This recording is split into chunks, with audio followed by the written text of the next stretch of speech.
आपके इर्द गिर्द जितने मौजूद हैं वो सब आपको हीरो समझते हैं और कहते हैं कि जी आपके मसाइल का हल, इनके मसाइल का हल आप कर सकते हैं, मसीहा हैं इनके। क्यों दूसरे लीडर्स पर ट्रस्ट नहीं रहा इन लोगों का, वजह क्या है? देखो, उन लोगों ने कभी काम नहीं किया है कि ये हमारी माएँ कड़ी हुए हैं। इन्होंने अपने जवानी के दौर में पीपल्स पार्टी के लिए इस्लामाबाद में भी जेलें काटी हैं। कराची तो में रहने वाले हैं, यहाँ पर तो काफ़ी इन पे वाक़, तो इन्होंने इस्लामाबाद में भी जेलें काटी हैं।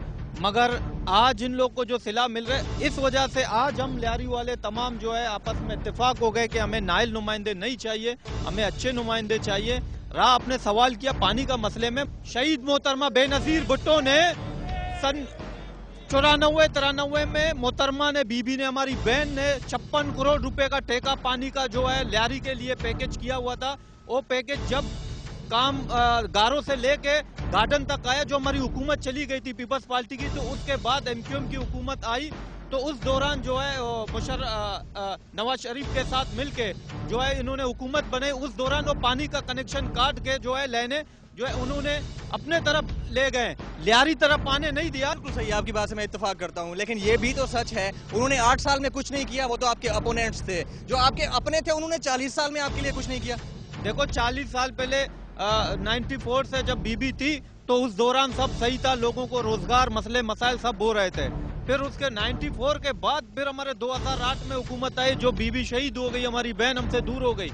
फिर जरदारी साहब आ गए। जरदारी साहब ने लियारी में 300 करोड़ रुपए का पैकेज दिया, जहां रोडें हमारी काफी बने हुए हैं। फिर खुदाई करके साल में 5-5 मरतबा ये रोड बन जाते हैं। लियारी मैटरनिटी होम के हवाले से भी 30 लाख रुपए की ग्रांट 2008 में वज़ीर आला सिंध ने मंजूर कर दी थी, लेकिन वो भी आपके जफर बलोच साहब कहते हैं कि खुर्द-बुर्द हुआ। उस खुर्द-बुर्द का कुछ अंदाजा है, कहाँ गए पैसे? वो पैसे कहाँ गए? आपस में सारे बंटवारा हो गया, कागजी कार्रवाई कंप्लीट हो गई, कौन पूछने वाला कोई भी नहीं था।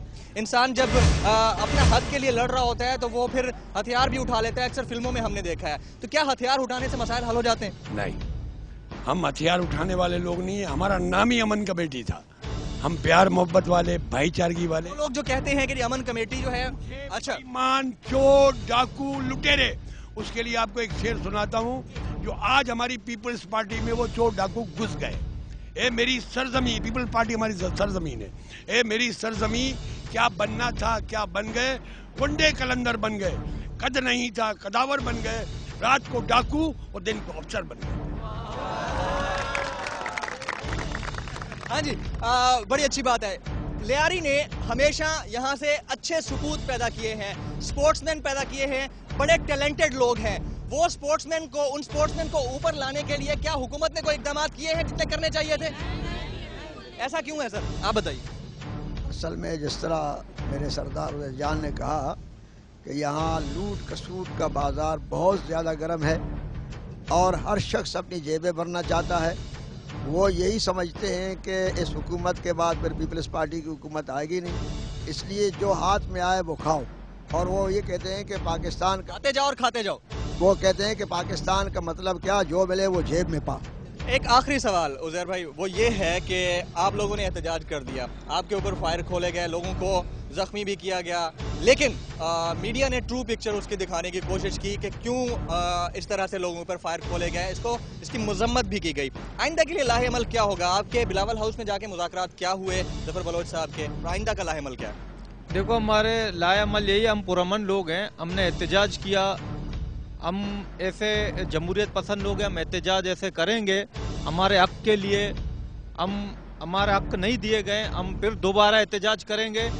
और कल इंशाल्लाह सीएम साहब के सामने हमारी मीटिंग है, हमारे मसले मसाइल जरदारी साहब ने सख्ती से नोटिस लिया है और वजीर आजम अब उसका भी हम शुक्रगुजार हैं, गिलानी साहब का, उन्होंने भी सख्ती से नोटिस लिया है। नाज़रीन, मसाइल और मामलात लियारी के ऐसे ही हैं जो गुज़िश्ता 40 साल से चलते आ रहे हैं और उनका हल अभी तक मुमकिन नहीं बनाया गया है।